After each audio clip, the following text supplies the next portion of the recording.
store. They looked at this down to the granular level. The most complex one was collars and leashes, because those aisles have thousands of SKUs, every chain length, every finish, every, professional retailers spend a lot of time in minutia just trying to figure out exactly what products need to be on this bag. Bill, I noticed that at PetSmart that the chew toys and like pig ears and weird things like that are on the low, because I'll be walking along with my dog and I'll turn around and he's got this big something in his mouth that he just reached over and grabbed it on his way by. So you think they place that for dog picking too? Oh no, Mitch. They would never ever encourage people to bring their pets in and then put anything that has any olfactory interest to a dog at the same level. That's not packaged or sealed. Pure coincidence. Do they have shoplifting for dogs? So that's my question. Although I will say, in all truth, we never discussed that in any of those meetings I videotaped. So it's not top of mind. They're really all about what this was called efficient assortment. What kinds of customers come into this store? What do they mostly buy? And then there was a lot of talk about adjacent products. So that how do we move that as far away from the front door as possible? Well, that's the old grocery store trick, right? Milk is always in the back of the store because you always need milk and eggs. So you want them to walk through the entire store with all those old tags going, special on frozen pizzas. So that's all a part of retail. Everybody understands that, I think. Well, not a perfect rule. When you drive on the opposite side of the road, the supermarkets often go the opposite way. So if you tend to walk into a US supermarket, mostly you go right. In the UK, mostly you go left. Yeah, but everybody sends you to the back of the store for bread and milk. Do you have to push your cart from the other side of the cart? You have to be on the other side of the lane. You can't be on the wrong side of the lane, because that would be a So you go down the left side of the aisle rather than the right side of the aisle. Exactly. No, Nigel, that's a good observation, because I get the stinky eye if I'm going down the left side to get something on the left side. And the escalators are the opposite way round, and it can get very confusing. One rule that's really good is if you want to get healthier, shop the perimeter. Try not to go into the interior of the store, because the perimeter, which is stocked more often because it's mostly fresh. You're talking produce on one side usually, and then dairy along the back. And sometimes I'll have a deli or something like that on the right in modern stores. But that stuff is mostly fresher than the packaged goods in the center of the store. I just want to see turn signals on carts so nobody can use them. I wish there was some way to keep people from parking their carts on the right side and then standing on the left side and reading the cans. Yes. Learn how to parallel park those carts. Those robots that sneak up behind you. May I help you? Those tall robots that are checking up on you. Somebody should do a series on shopper etiquette. That would actually be a smart YouTube play. Wait a minute, where is Mitch shopping that he's being accosted by robots in the store? Giant supermarkets. They're called employees. No, they're not. These are robots. They look like robots. A lot of those people in the stores stocking shelves aren't employees of the store. They're employees of the manufacturers. That's been a big change over the course of time. The person stocking the soup aisle will not be an employee of the store. I love those Instacart people, because they'll have like those big 4-shelf carts with all the little boxes on it, trying to get stuff for the people that don't want to come in the store. Oh, the best, I had someone, they were pushing 2 carts and of course stopped and left them in the aisle next to each other. People abandoning carts should be sent out to do it again. But have you ever cart pushed? It's a great sport. You should not tell your kids how to do it, though. Cart pushing.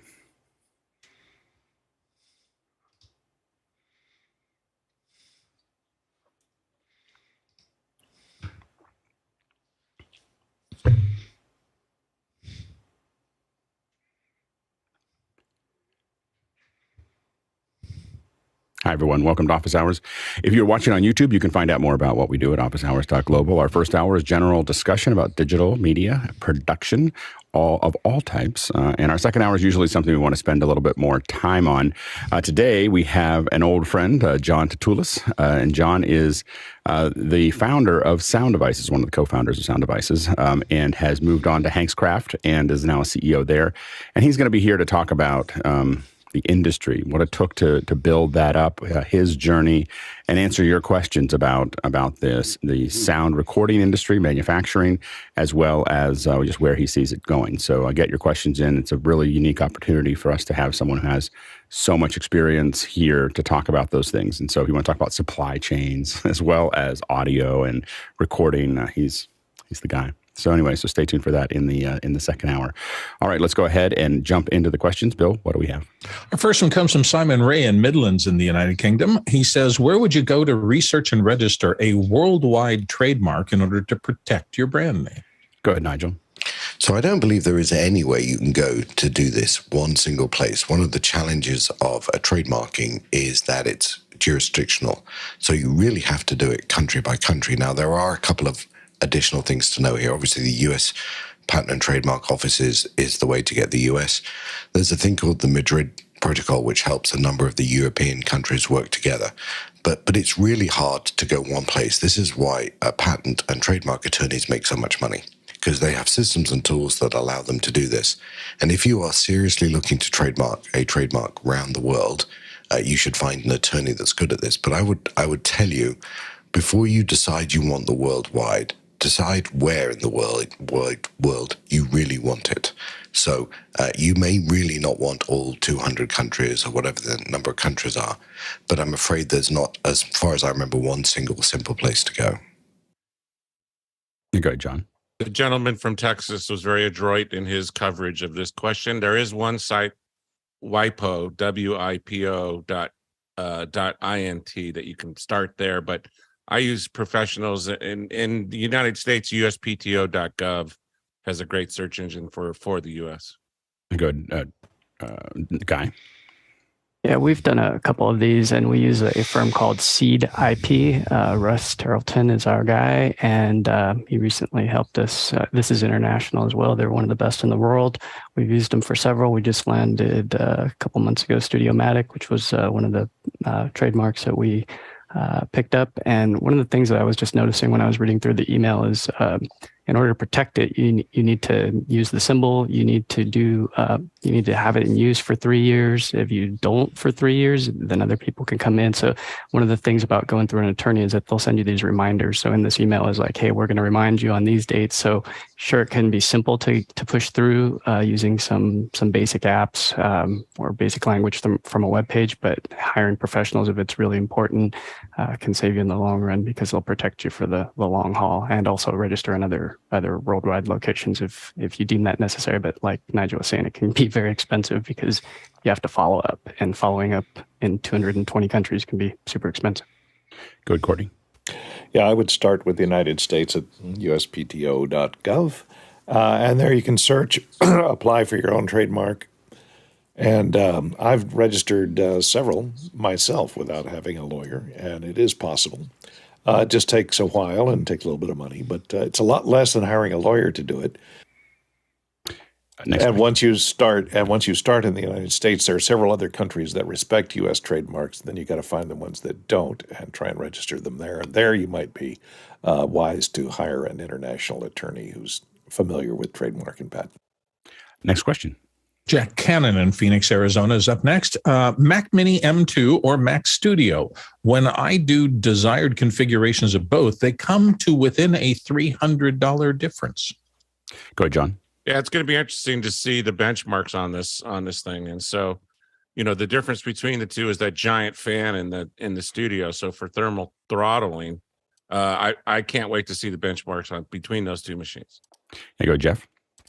That is actually precisely what I was going to point out, is the space and the attention they paid to the thermal and heat dissipation with that bigger box on the studio. So exactly right. You need to see, and in particular, if we're talking about the M1 Ultra that you can configure in the studio.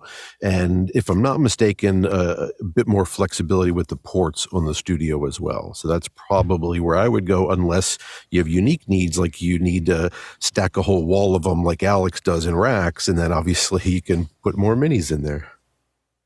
Yeah, the problem is with the studio is exactly what Jeff just talked about, is that the studio does not fit comfortably into a rack mount. Like it is just a little too high for 2Us. So you're going to kind of have a bunch of open space that's there if you start to try to rack them up. So, for the same space as two studios, the mini, you could have 6 Mac Minis. So you could have a lot of them in that same space for about the same price if you get a lower end one. I do think that exactly what was discussed here, the sustained, like a long compression, photogrammetry, 3D rendering, all of those things, the studio is going to do better because it's going to keep that temperature much lower over a longer period of time. So I probably would not buy the high-end Mac Minis. I think that they gave you that opportunity, but as soon as I crested over $3,000 on a Mac Mini, I'd probably start looking at a Mac Studio. Next question. Next one comes to us from Roscoe Jones in Madison, Indiana. And Roscoe says, have modern head-worn mics improve the art of ventriloquism? Are there any reasons for a main speaker to not use a head-worn mic for either recording or public address clarity? And he's got a link there. He says it's examples of some talented dummies. I want to go see that. Go ahead, Guy. Yeah, the good ones just cost a lot of money. So the smaller the mic capsule, the higher the self noise. And so this one in particular that I'm wearing right now is a DPA 4066. You can kind of see it right there. It's one of the finest in the world, I would say, at about $600 for this mic. It's one that has that clarity that on the low end ones, like the $14 piles, you just won't hear some of the nuances that you'll get. So for the ventriloquism clip that Ross put up, I noticed that the gentleman was speaking into a handheld mic and the younger female was using a head-worn mic. But I did notice that she breathed into it. And so that's one of the downsides. So there's several downsides to these. One, they're not as full. You don't pick up as much low end. 2, the self noise. 3, there's potential for somebody to blow peas, or especially ventriloquism, they're talking sideways and hit the mic. And so she does hit the mic capsule and you can beat it up. Also, they're just expensive and delicate, so they can get abused and then they don't work when you need them to work. So handhelds are much more durable, of course. And so I think that's why they're more of the standard rather than head-worn. I'm sorry. We lost you there for a second. I don't know if I lost it or yeah. I think we heard him all the way through, so it might be you, okay, Alex. It might be me. It was you, Alex. Oh, okay, well, I'm connected. Anyway, sorry about that. Go ahead, Courtney. Yeah, I don't know if it's going to improve your ventriloquism, because if your lips move, your lips move. But if you have a head-worn mic and you have a little further back on the cheek, when you're talking with your mouth open, it sounds a little more present than you're talking with your mouth closed. So it gives the dummy a little bit of a sound of slightly being off to the side or off mic. And if you're going to be doing a ventriloquist act with a visible boom mic, you want to put one on the dummy too, just to sell it. Yeah. Yeah, exactly. Yeah, and I think that that the other thing is that the head-worn ones, we've kind of moved away from those for a lot of things because they have a higher tendency to have sibilants. So you hear a lot more of the S's and so on and so forth coming in, and I think that probably be very problematic for a ventriloquist. Next question. Andy Kokendorfer in Vieira, Florida says, how do YouTube affiliate links work? Go ahead, Jeffrey.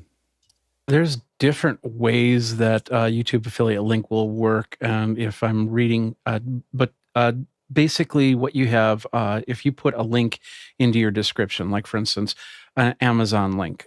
So you would go to Amazon, you'd sign up for their affiliate program, and then you'd get links that you would then put into your description there. Another way to do that is to sign up for something like Radican or something like that, where you basically get a code in which you then tell people to go to the website and then enter the code. But most of them are tracking inside the links that you put on your page. and if they're not, once again, you have a little code that you go from there. So those are the two main ways to do any type of YouTube affiliate linking. But inside the video, other than that, YouTube has nothing to do with those types of links. And for our producers, we're cutting through these questions very quickly. Probably a lot of room here for you to throw in questions if you have them. This is going to be a good day. It's a great panel. Next question. Greg Reckmeyer in Topping, Virginia says, current recommendations for managing and presenting audience questions for an all-hands meeting. And he notes, I really like the voting feature in Mukana. I'll go, Jeff. Yeah, I haven't looked at the specific software systems that let you do this. There are a ton for this exact thing. But just a couple general recommendations from experience. Way back in the day, I did a live event where people could tweet in questions and things like that. And so the one thing which most good systems have, but make sure you have moderation. You have a moderator, a live moderator, before anyone can submit something that goes up on a projector or wall or something like that. But there are lots of systems for exactly that. Alex, of course, can talk about the voting. I would think in something like an all-hands meeting, you need a little bit more real-time interaction, because likely the questions that might come in are relevant to what perhaps the speaker is talking about. So you need a quick way to get them in, but just moderated to do a quick check before they go up on the wall. You go, Jeffrey.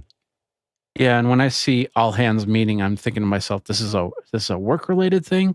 And if that's the case, then you probably don't want to have some sort of voting system on the questions, because then there's going to be some people that are going to feel like they're going to be voted down by other people. I would definitely go with something that's more moderated.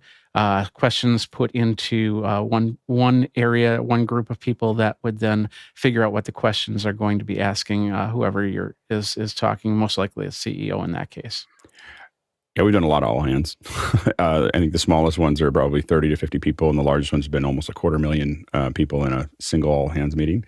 The voting is almost absolutely necessary, because you just can't get to the number of. The problem is you don't know how many people want to answer that question. So you have the issue that you end up with is when people vote on questions like they do here in Makana and in many other ones. Slido is probably the one that most people most larger corporations have been using. I don't know if they're still using it to the level since Cisco bought it. That's usually where the people who have Cisco stuff all are happy, and the people who don't generally move on. So we'll see how that, see where Slido goes. But the big thing is that when someone votes on a question, they become a stakeholder in it. They're interested in that question. They're much more likely to listen to the question, listen to the rest of the show, waiting for that question to potentially go up. So by having a voting structure, you actually have people feel more involved. And when you answer that question, you're not answering the question for one person, you're answering it for 150 or 50 or 8 or whatever, however many people voted on that question, you're answering their question too. And so they feel much more included. And so you have to, it also, the voting structure forces people to think about their own, they have to think about a question as it relates to everybody else. Like, I have a question that's personal to me, but I have to think about how to phrase it in a way that is generalized into the rest of the audience. And that's why the down arrow is really useful. Most people don't put that in because they feel like it's too negative. But it really creates accountability that creates better questions in general. And so you'll find that tool is really valuable. But I think Makana is one of the only ones that have that.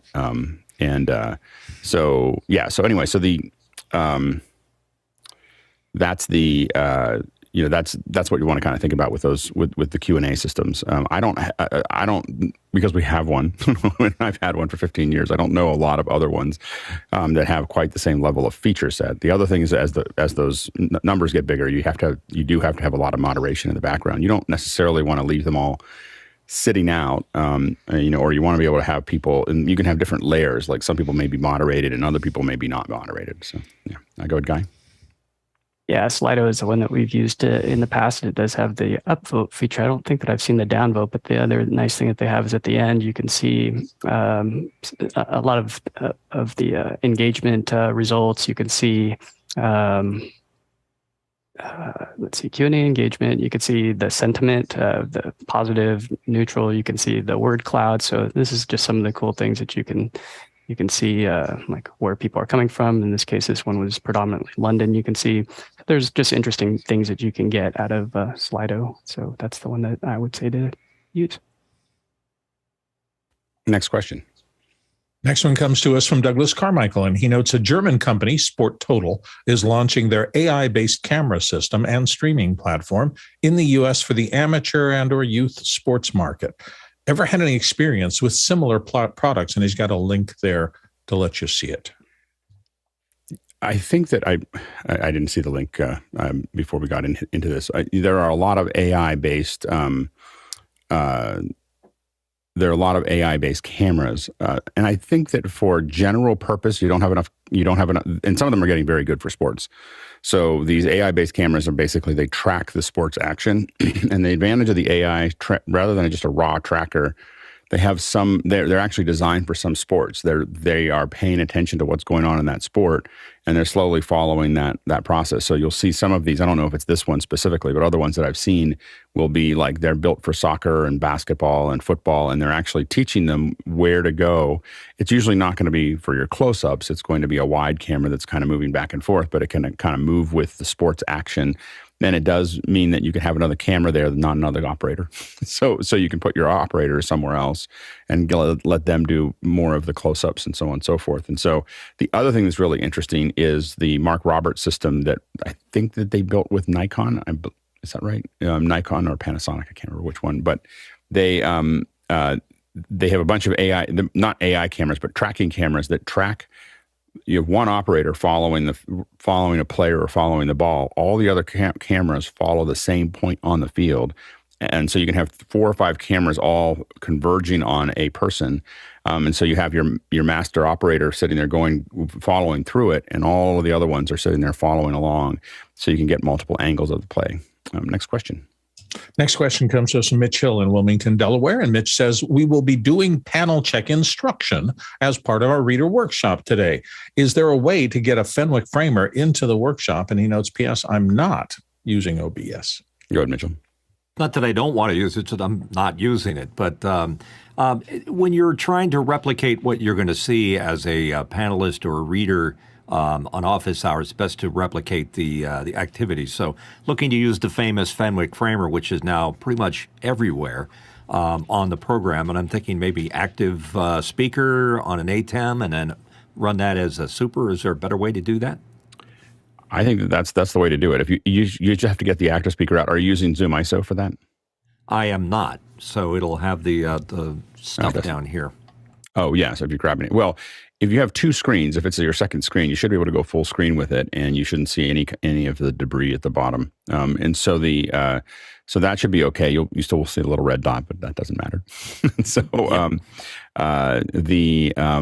So you can have that Fenwick framer, pass it in, and then you're just going to key that over top of it. You can probably just use a Luma key for that if you have white over black, and just Luma key it over, and then send it back into your frame, and that should work just fine. This is also, but it is a place where in something like that, an OBS or a Zoom ISO and OBS, or just OBS, might be good. I just don't know how stable it is on the Mac.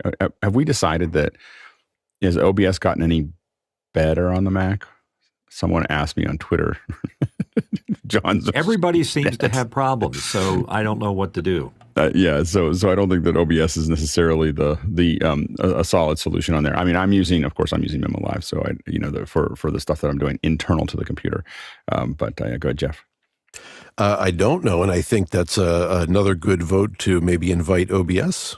I don't know. I think it'd be a pretty rough crowd. I don't think that. The trouble with OBS is that it's heavily used on the PC. It's very stable on the PC.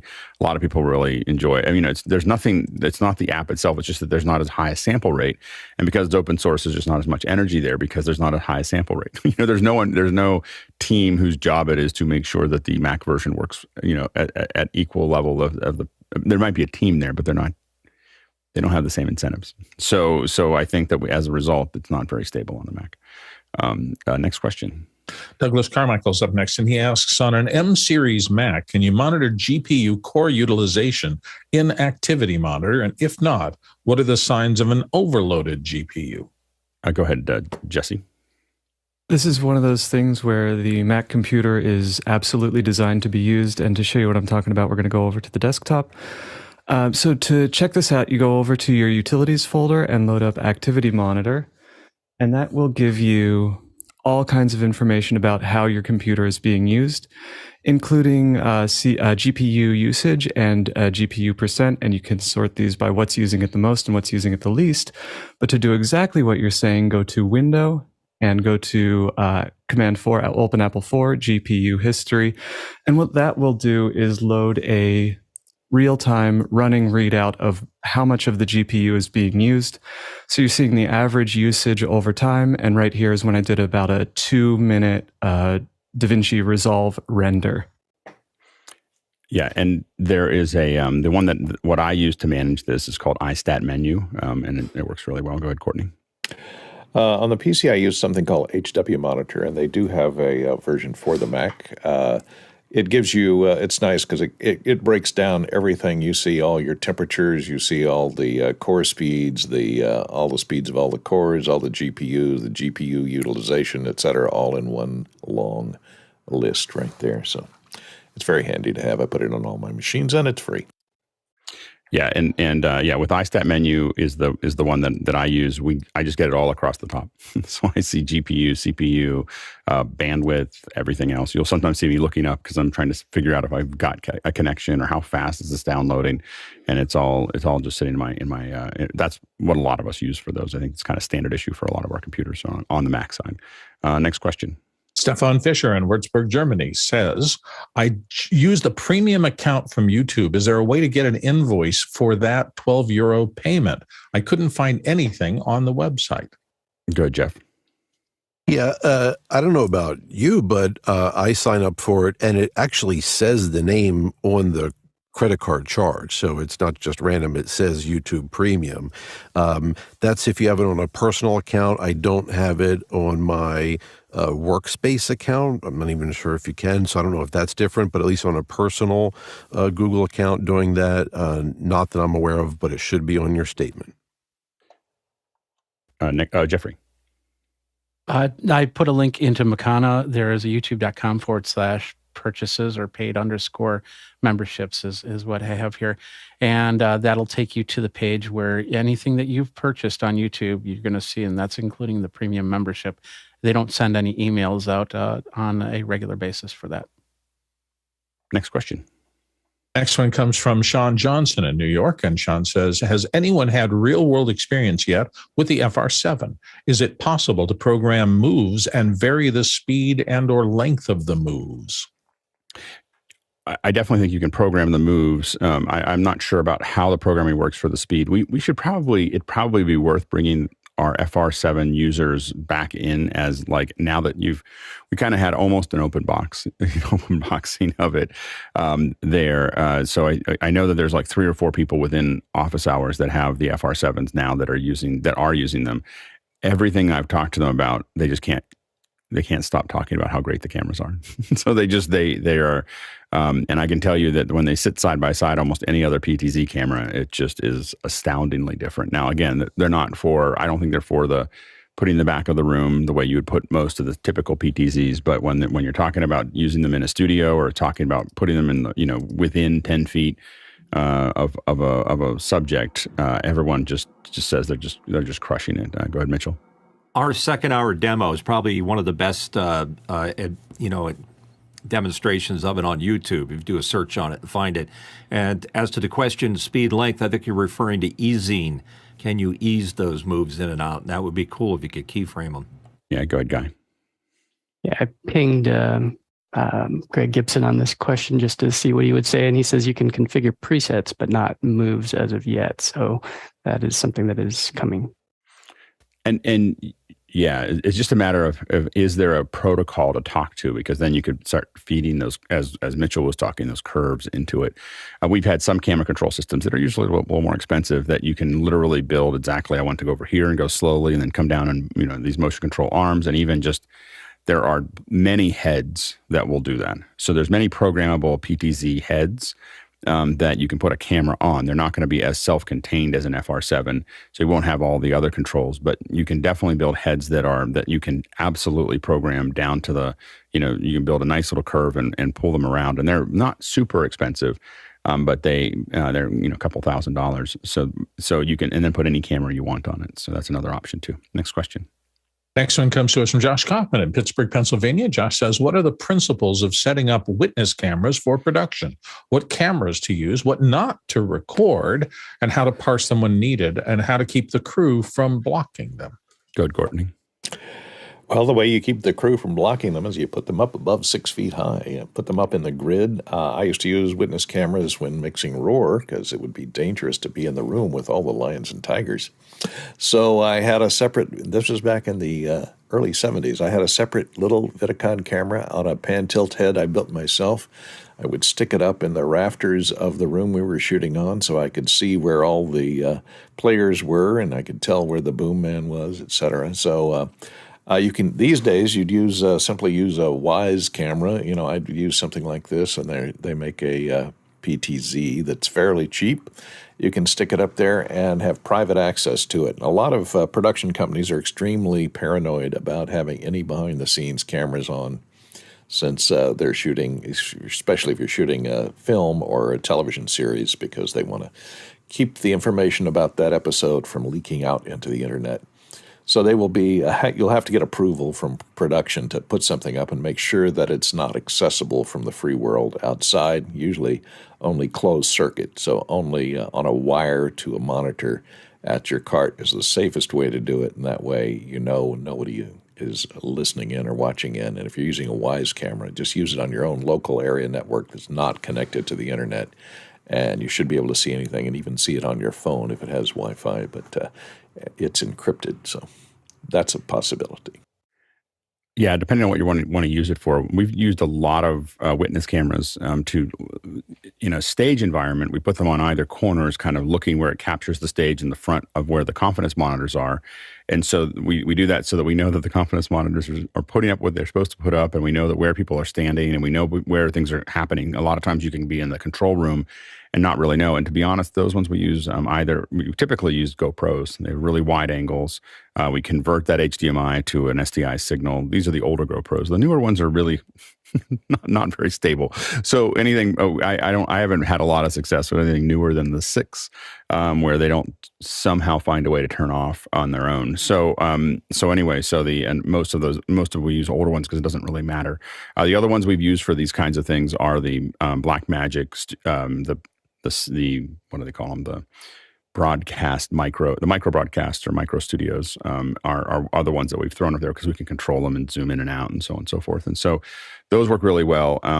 It's incredibly valuable to capture time lapses and behind the scenes because you can use those a lot of times as eye candy between things. So you have a really long stream and you want to just at the end of the hour show something that's going to have people keep on watching. There's nothing like a time lapse. Watching a time lapse of the entire, build happen or something like that. You can do that. A lot of people will shoot time lapse. I tend to shoot video, and the reason I do that is that I can do time. You can basically you can do time echoing. It's called time echo, I think, in After Effects. In Resolve, it's a different filter inside of. I just found it in Fusion. so I was yesterday I was trying to build some of this, and I found it in Fusion so that you can. The Fusion one works actually way better than the time echo one in After Effects has probably not been updated for 20 years, and so it's just kind of there hidden in a little corner somewhere, and you have to create a subcomp to, or you have to nest a comp and do a thing to get it to work. And in Resolve, you just kind of pull a little slider and everything just starts blending all those frames. And so anyway, so what you can do is now create these great, like kind of washes of people moving around. And so I would highly recommend thinking about that. Go ahead, Guy. Yeah, with more and more people working remote, if you have control of the set, if it's your production, putting up a Zoom room with what we call far-end control enabled to accept the requests automatically is a huge boon because you can have that person pan tilt left, right, and push into Zoom. So it's a really nice way to give people afar the feel that they're there. So it's something that we've never had in the past. Yeah, it was like a GoPro and you get one fisheye shot, but you can't if somebody walks out of the scene, you can't follow them. So that's just one recommendation if you're going to be doing this where it's your control and you're up for spending $49 a month in a B-Link and HuddleCam, Lumen. Some of these guys have nice cameras that have 12x zooms that are in the $500 range. So it's a nice package to have. Good, Jeffrey. Actually, Guy thought you were going to steal my answer. At CES, we were at the Canon booth, and they showed off a new thing called Kokomo, which is multi-camera angling, and so you don't have to be on set to see what's going on and get different views and be able to switch between the different views as well. So I'm pretty sure, check out Kokomo by Canon. Yeah, and producers think it's great to have lots of witness cameras there, and directors do not think it's great to have lots of witness cameras on the set. They don't want someone saying, "Why is everybody sitting around? Why aren't we shooting right now?" Anyway, next question. Next one comes to us from Ike Potter in Hanover, Germany. And Ike says, I am confused with cabling and connectors. SDI, coaxial, BNC, please enlighten me. Good, Bill. Don't feel bad about being confused. Cabling is a confusing topic. There are a ton of standards. Everything is changing over the course of the time. Most of us who've been in the business for a long time started out kind of in our early radio days or our early TV days, trying to understand the difference between cables. And there was a thing called the RG number or the radio guide number it is still commonly in use. So you'd have an RG6 cable, RG9 cable, and RG59 cable. All of them looked identical, but their characteristics were different. So you had to not only know what kind of cable you were using, but the fact that it had a particular connector on the end of it, it was terminated in a BNC, for example, didn't really give you much clue as to what kind of signal that cable was capable and built to carry. We also had concerns with flexibility. Some cables were pretty stiff. They needed to be that for the kind of work that they were designed for. Others were easier to coil, so that became a factor. And then in the modern era, as things have moved from the old radio days to digital signals, I was surprised in the early days because in some of the SDI connections I was making and in some of the digital camera connections, big cable with a BNC would start me off. But then one day I got a high level system and it had a very, very thin cable. And it was short, but it carried exactly the same level of signal on a very small cable that the big one. So I got further confused. So it's something you have to study and pay attention to. This is an evolving set of standards, and you just have to learn it by doing it. Yeah, go ahead, Courtney. Yeah, different. It's almost all coaxial cable, and you shop for the cable for if you're going to make your own cables, shop for your cable first based on the capability of its carriage. In other words, find by cable it's SDI rated at 3 gigahertz, 6 gigahertz, or 12 gigahertz, depending upon your application and whether it's going to be long runs or short runs. Is it going to be cable that's thrown out and wound up, so it has to be flexible, or is it going to be a permanent installation inside a case or inside a facility? All these are determinations determine the type of cable that you're going to order. And so once you get a ordered cable that's going to work for your application, then you buy the connectors that are designed for that specific cable, and make sure that your connectors are designed for that, because if they're crimp-ons, they have to match exactly the diameter of the cable and the way that the pins are either crimped on or soldered on. So it's a process. You have to figure out the speed of the signal that you're using. Typical 12 gigahertz. If you're going to go up to 8K, you want the 12 gigahertz. If you're just going to go HD, then the 6 or the 3 will work for you. And the higher the frequency response or the frequency capability of the cable, the longer the runs you can do without loss. So just keep all that stuff in mind, and you should be okay. Good guy. Yeah, Courtney summed it up really well. You want to just be really careful as to which signal that you want to throw down and how far, because that will determine if it's going to work or not. So I had a couple examples. One local high school, actually it was the high school I went for. They bought from us an ATEM switcher, and they were running 4K Blackmagic cameras. And they said that they would get the cable themselves. I had spec'd out everything on the sheet, and then at the end, they said, "Oh, we'll get the cable ourselves." And they wound up saying that none of it worked. So they ordered like 5 rolls, and they thought they were getting a better price, but they wound up with 3G cable that was 300 foot. And for their football games, they weren't able to squeeze anything higher than 720p out of it. So another example was I was a TriCaster operator at a local racetrack here, and there was some coax that was older coax, and they were like, hey, let's just use this and for this far end camera because it went over the start, and so you're out of the way. You don't want to run cable underneath unless there's a truck or something underneath the track. So when I went to cut in the TriCaster, there was so much delay because they had to boost the signal with an AJA SDI. What do you call it? The DA. And so they were trying to push an HD signal over RG, I think it was 59. So there's 75. There's different RGs, as Courtney was alluding to. And the reality is that if you get the wrong stuff, the timing will be off. So timing and resolution are big things to consider when you're speccing out cables. Good, Mitchell. Yeah, it's also about impedance. I think we were just talking about that 75 or 50 mean mostly broadcast. And if the impedance isn't correct, you get the bounce and you get the delay that Guy was just talking about. 50 is an antenna for 50 is to go to your antennas for audio. 75 is for what you want to put video over, and you can both of them will work at 3 feet or 6 feet. After that, they stop working very well. So you just want to be very careful of that. We are going to talk more about BNC right now. I'm switching my home studio back to SDI. I've got almost all the pieces here, and so I'll be making cables, and I'm building a wiring diagram right now. Probably this weekend that I'll start making cables here. So anyway, we'll talk more about that. But it's probably worth the second hour just talking about SDI. Go ahead, Courtney. Another thing to watch out for is the 50 ohm connectors and the 75 ohm connectors are different. They look the same, but the diameter of the center pin is slightly different. And if you use a lot of these cheap, you'll find adapters that'll go BNC to RCA or BNC turnarounds, et cetera. If they're designed for 50 ohm cables, which a lot of them are, because they came out of the old networking, Ethernet. Before Ethernet was Ethernet, there was coaxial Ethernet.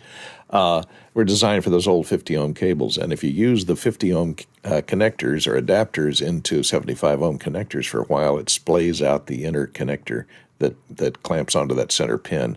And then when you put a correct 75 ohm connector in there, that center pin will be a little loose and it'll give you an iffy connection. So you got to be careful that you get your connectors are all 75 ohm and balanced and designed for that impedance.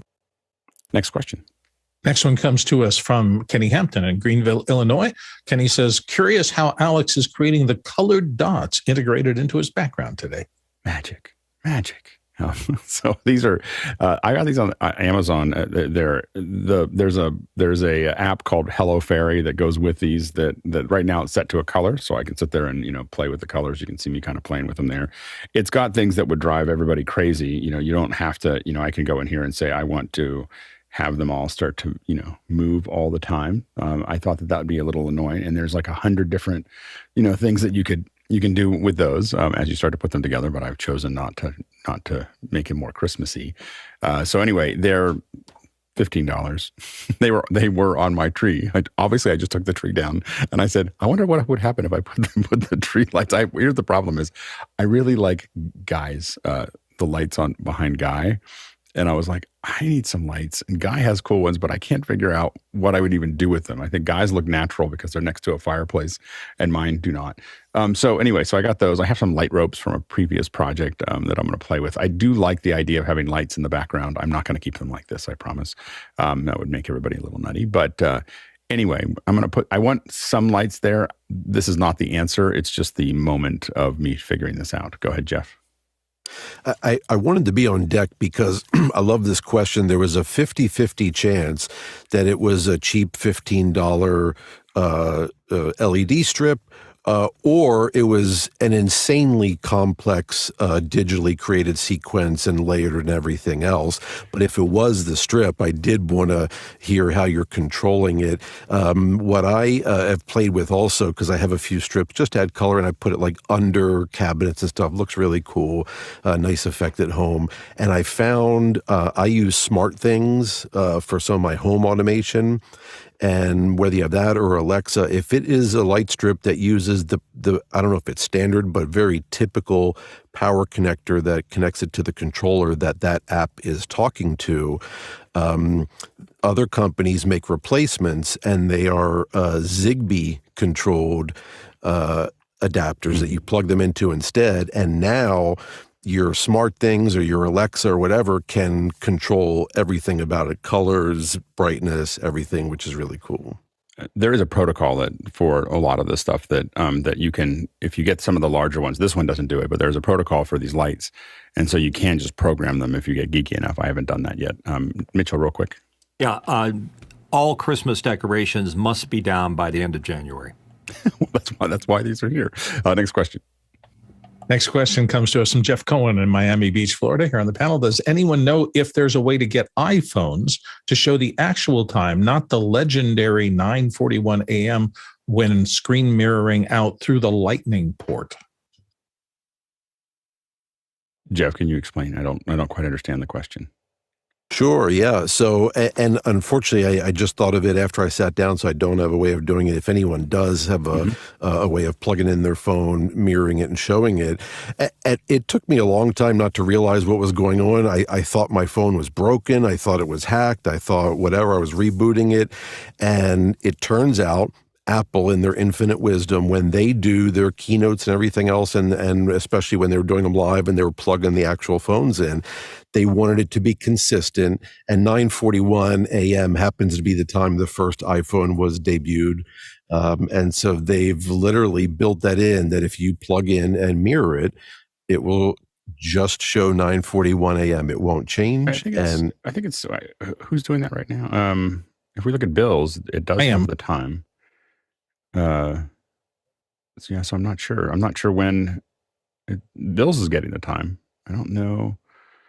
I don't know if I've seen. Go ahead. In the upper left corner. Well, I guess you have it there too. Yeah. And you're plugged in via Lightning? Yeah, I think Bill is. I'm plugged in via a Lightning to HDMI adapter, and it's sending it out the signal via HDMI. That's interesting. When this is an iPhone 14, when it dims, it stops sending. I don't think that's the same thing versus if you're plugged in Lightning to the computer and you're using it as a true video source. Oh yeah, I don't know. We don't do that very much. Okay, but yeah, we'll take a look at that. Yeah, interesting. Yeah, Tom, real quick. Yeah, and I'm going through an Apple TV and I'm getting the correct time. Yeah, so I think that I can't test it. I don't have the cable to test that right now. But we'll take a look at that. That's interesting. Yeah, and I only even thought to throw it out here because I figured with events, maybe people are putting it up on screen for various events and have dealt with it before. Yeah, I think most of there's not, while you can connect your iPhone directly to the computer, almost all of us have some kind of switcher or some kind of other thing in between. We have tested it, but I haven't tested it recently, and it's always been when the phone's on. It wasn't locked. It was just on, and it's sending a camera. Next question. Next question comes from Gilberto El Spici in Santa Cruz, Bolivia. And the question is, any tools to locally or remotely live translate an event using burned-in captions? Go ahead, Courtney. That makes it a little difficult if you're going to try and do it live. You may have to delay it some because most text-to-speech conversion, and that includes translation, has to take into account the words surrounding the words that it's translating. So it has to be contextual to get it to get the speech to text correct. So that takes some time, and it changes if you watch Google Translate or any Google Text-to-Speech or YouTube Text-to-Speech. You'll see the text changing as it interprets it different. When it gets to the end of the sentence, it may change words. And if you're putting that out live, you don't want it changing like that. So you may have to delay the video and have something that will not output the captioning, and they'll probably output it as closed captions, but you could probably bring it in as a separate input, just key it over the top. Only after it has settled down and established a caption. So you may have to delay the video going out so that it will remain in sync with what you're seeing. Yeah, this industry is moving very, very fast. You should probably be able to do most of this by yourself without a lot of extra help. We were just, I think we were talking about on Mac Break yesterday, that how a lot of these tools now are getting to a point, especially with AI, that the GPT solutions for captioning turn out to be very robust. And so you're going to probably see a lot more in that area. The AI Media is the leader in this area. So they bought EEG, which makes the hardware that a lot of us have used for years to do captioning. But what they do is the original they will transcribe in the original language that it comes in at, and then they will. You can add as many. They'll use some version of AI to then convert all of those to other languages. Typically, the way you do it, you can do it locally where you have a piece of hardware and you're using either Falcon or their iCap solution with, they have a couple different things. And they came on and talked about some of these in one of our earlier second hours. And then the other way to do it is you can RTMP to a server and it will process that audio and build captions for you on the way out. And so it will you can have it burn it in, or you can also have it put it into the actual VANC data that's there. So you can have it inserted. If you have the hardware to do that, you can have it inserted. The RTMP, you can choose whether it's going to send it as a embedded with the video, or whether it's going to send it to a separate sidecar to make that available as well. So there's a bunch of different options there. We had them on maybe a year ago. We might have them on again, have them talk about it a little bit. And I'm actually looking at trying to figure out how we might use some of that here, where we add captions to our streams. And I think that those things are moving relatively quickly. And I think there's actually a captioning option that we haven't tested very much in Zoom now, so that's available that we can use inside of Zoom meetings.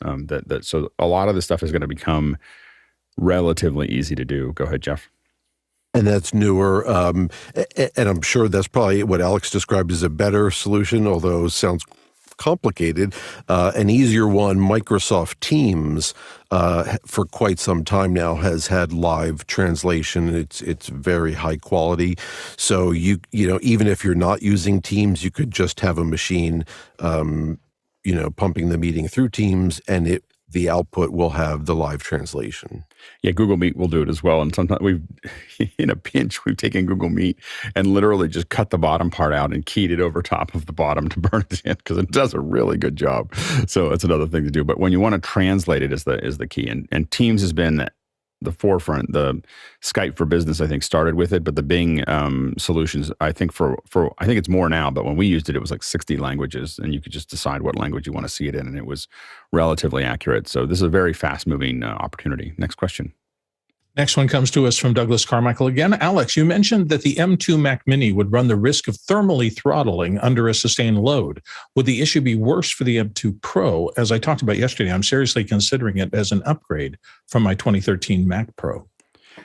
I think that we were talking about it in comparison to the Mac Studio. So I think the Mac Studio is going to perform better. I think that the Pro is going to probably perform very well. I don't think that that's going to be that big of a deal. But if you probably would get a higher performance, at a similar price as you start to get to those really high end ones.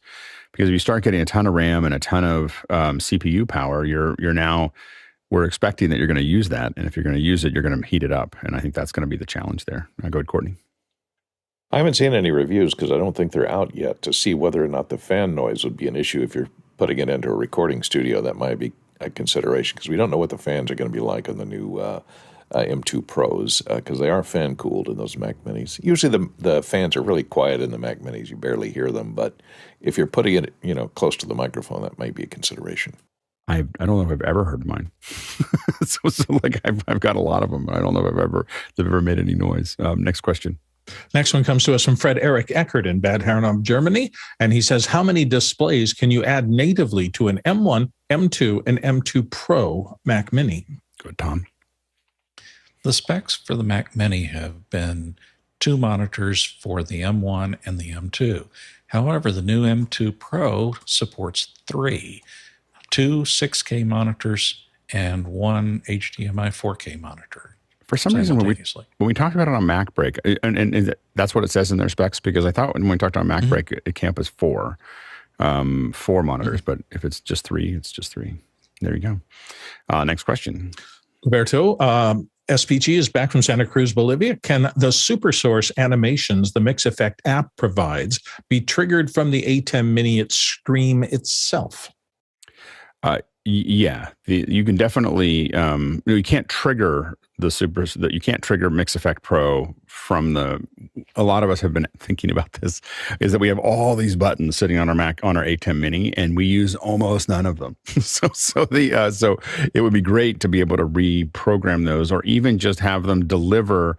If all these buttons here just told us, had a protocol to tell us that someone had pushed one, we could do an enormous number of things. That like all we need to do is just get some feedback that just says, I push the focus button on whatever. And it would, it'd be a big deal. Go ahead, Courtney. Are the macro buttons exposed in the API? Then you might be able to program something to trigger mix effects from using the 6 macro buttons I think that you have on the Extreme. I do not know. Yeah, I mean, you might be able to get them to do something like that. But I think that for the most part, there's not a lot of external communication there that it tells you what's happening. So we have talked to Adam about that. We'll talk to him about it again. Maybe the macros could be one way to do that.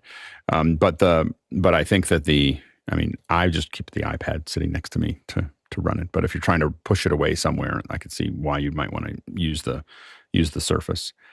You could.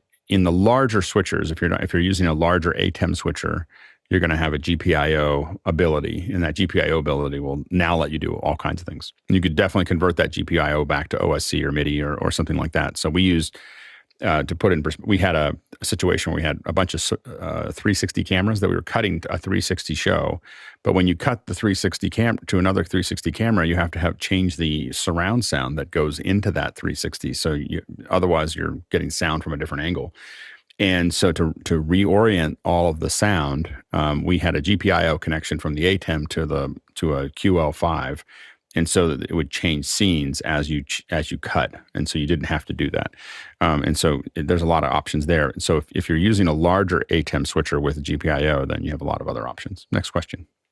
Next one comes to us from Douglas Carmichael again. And Douglas this time says, DirecTV is laying off hundreds of workers in response to the, quote, decline of the pay TV market. Is this a response to current economic conditions, or is this a writing on the wall for the traditional video programming industry? Go ahead, Nigel. I think it's a response to the fact that AT&T spun off DirecTV into a separate company, although they own a majority of it. It's a separate company, and that company is milking the cow, as we say, in business strategy, and they're trying to get as much money for the asset as it dies. I think the reality for most people is that the abundance of bandwidth means you can do all of this through streaming or through your internet provider. You don't need a satellite system unless you're pretty remote and you can't get a good signal. I would also tell you that the one upside of both Dish more than DirecTV and even cable systems, they are much easier to integrate into a home automation system so that you can have a simple remote where you just have a picture of the channel and the person presses and it does that automatically. However, most people are putting an Apple TV in their system, either in their control or behind every TV. Yeah, go ahead, Mitchell. The only reason I have DirecTV is the DVR is nice. Satellite delivery is a dinosaur. It's going away. And I don't use the pay-per-view aspects of DirecTV at all anymore. I'd rather do it on Apple. Go ahead, Courtney. Yeah, there's a paradigm shift coming as everything moves to IP-based video, and everyone needs an internet connection these days, so anyone that has a reasonably high-speed internet connection can get all of their television over that internet connection. You don't need a satellite dish. Also, the old satellite transponders, and they're on those DirecTV satellites, are limited in bandwidth, and you're not going to get 4K out of them. You're only going to get 1080p or 720p in many, many situations. So unless they are going to go to the expense of putting up new satellites, I don't see that happen. I have to say that having YouTube TV, being able to just say, I want to record all of the things all the time is really, really addicting. So I think the market has changed past DirecTV. Next question. Next one comes to us from Fred Eric Eckert in Bad Herrenau, Germany. What motorized slider system would you recommend for professional use? KesslerCrane.com, SlideCamera.com, or other brand? I think it would depend. It depends on what you need to do with it. Kessler Crane actually makes a good one, so that is definitely a good option there. There's Edelchrome makes a couple different arms and systems that also are pretty good, and there's a whole host of other ones.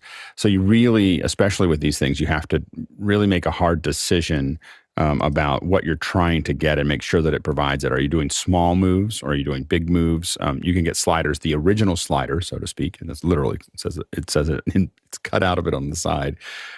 Is really hefty, and you can do slides that are 30 feet long. They're like 3 foot sections and you just put them together, and then you can have motorized sliding to go very long over very long runs.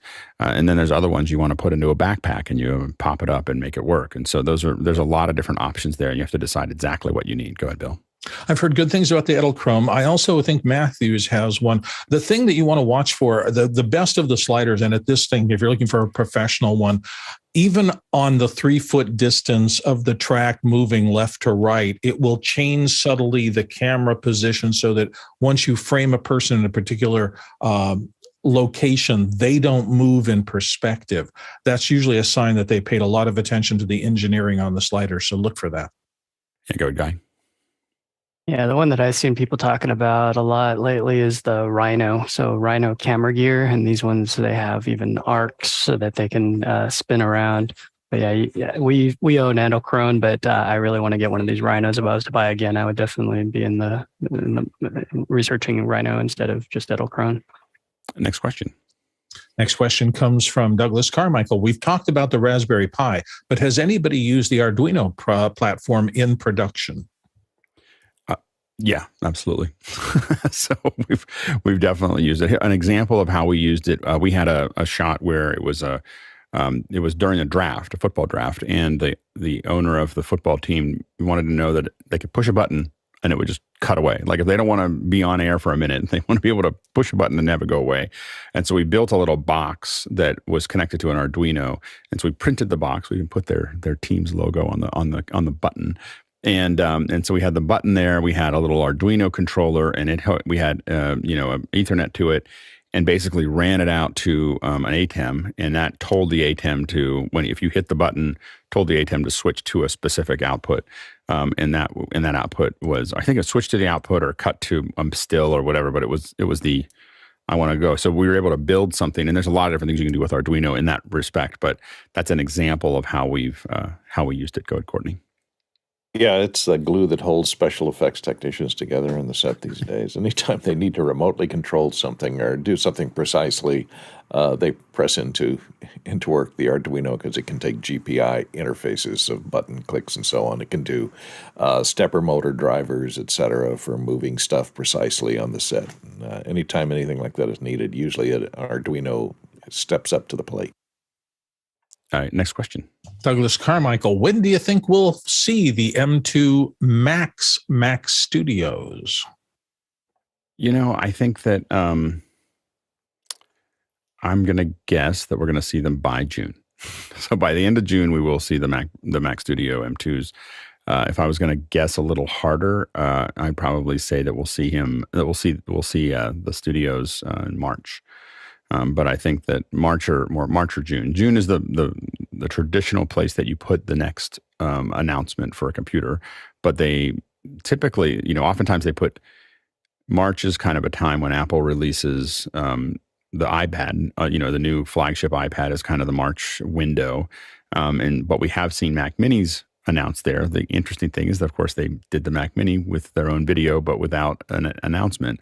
So it's kind of interesting to see. It'll be interesting to see what happens in March. Of course, a lot of us are also wondering whether we're going to see a Pro, that might pop up there. So the Pro and the new Studio, or just the Pro, could come out in March. I do feel like it does feel odd that the Studio doesn't have an M2 version now that all the other ones do. There's kind of a TikTok that you kind of, I think Apple is a little out of they're making it confusing by not having them all on the same chip. That's all I have to say. It's like, it would just be good if we said, okay, we're going to put these all on M2s. Like at some point they have to get this cycle to a point where it just turns on. But they don't, I'm sure they have a good reason for not having this TikTok, but I'm not sure what it is. It's a little frustrating as a user to be, in these different, feel like you're in different chipsets. Go ahead, Jeff. And I guess I would just caution everyone, because that's a great prediction, but it's like reading the tea leaves, or throwing the chicken bones out on the floor. I mean, you're as likely to nail. Apple is famous for kind of sticking to that principle of it'll be out when it's ready, and that's the they're for the foreseeable future, never going to get on that kind of mandated, predictable schedule because they don't want to be locked into that. They want to release it when it's ready, and that's how they kind of iterate each of them and cycle the chips into the new versions of the machines. Yeah, absolutely. So we'll have to see. Either way, there's a lot of really fast computers that Apple's releasing right now, so it's a good time to be an Apple user. So anyway. All right, we are changing subjects to our second hour, and we have an old friend of mine. I'm really, really excited to have Jon Tatooles on from Hankscraft. Hey, Jon, how you doing? I am very well, thank you. It's good to see you here. Yeah, Jon and I met at NAB. So this is, I always talk, you don't need to go to shows and you don't need to walk through expos, but that's how we met. That's how we met. It was probably, I don't know, more than 15 years ago, I think. I think it was 2008 when Sound Devices introduced the 788T. Yeah. And I had recognized you because I heard your voice because I was listening to some of Leo's podcasts in the day. And I heard this voice that sounded really familiar, and there was Alex. Yeah. And we started a conversation, immediately went to some arcane gear discussion, and that friendship continues. Yeah, I started getting 788s and 744s and lots and lots of Sound Devices gear. I also we were able to get Jon every once in a while when he was free. We'd get him to work on shows with us, so it was always great. I recall you were the canary in the coal mine because you would show applications. For instance, on the 788T, I think you were one of the few users that used it as a routing matrix. And it was, the routing was insane. If you actually mapped it out in that little box, and we never, back then, I don't think we ever really considered it exactly in that application, but, we were really pushing the envelope. Yeah, it was. Well, I didn't know how to use any other mixer, so it was just the thing that we we know how to use this one. So we figured it out. But yeah, it was great, and so we've gotten to do a lot of work together in the last 15 years. And Jon, how did you get into this? Like, how did you even get into the sound recording industry? Is this where you started? I was a film major at Northwestern, and Northwestern's in Evanston, Illinois. I graduated from there. I had a summer job as a event photographer, and I would shoot party pics for corporate events and social events and such. And I had a resume on me, and I went over to Shure to get a couple of mic clips and a couple of windscreens. And I went to their service department, and I was wearing a T-shirt and a pair of shorts, and I decided I'd just drop off my resume in their HR department. I went into HR, I dropped my resume off, and the manager of customer service, Maureen O'Reilly, happened to be in the HR department at the exact same time. And she said, "Oh, you just graduated. You know production. You know this and that." And she said, "Do you have a few minutes to have a conversation?" And here I am. I'm literally in a T-shirt and shorts. I was not prepared for this. I had 3 interviews that day, and and a couple of days later, they presented me with a job offer in customer service, and I was thrilled. And I remember talking to my father, and the audio industry, and I think it's probably similar, is notoriously not necessarily the best paying industry, and certainly manufacturers in that era. And I talked to my father about it, and he said, it doesn't really matter what that first job salary is if it's something that you're going to enjoy. And, we started working at Shure, and the first time I got a paycheck, I said, they're actually paying me to be here? This is incredible. It was kind of the best of both worlds. And I was in Shure's customer service department for about 9 months, and answering the 800 number, talking to customers, doing wireless configuration. This was back in the day of systems that were single frequency. So you would, each individual model was its own frequency. There was no agility back in the day. And doing some frequency coordination in the VHF band. And then working for the sales managers. And then from there, I moved into a product management position, and then continued in that role. And what product did you manage? I was responsible for all things, surprise, surprise, mixers and signal processing products. Yeah. So things that were my baby were the the FP series of products. And so, when I was managing that group, we came out with the FP32A, which was then replaced by the FP33. We came out with the SEM series of mixers. The FP410 had just been introduced when I first started in that role, and that was the first automatic mixer for production applications. And that was, a DC-powered device, able to be run off a battery. It was really a unique piece.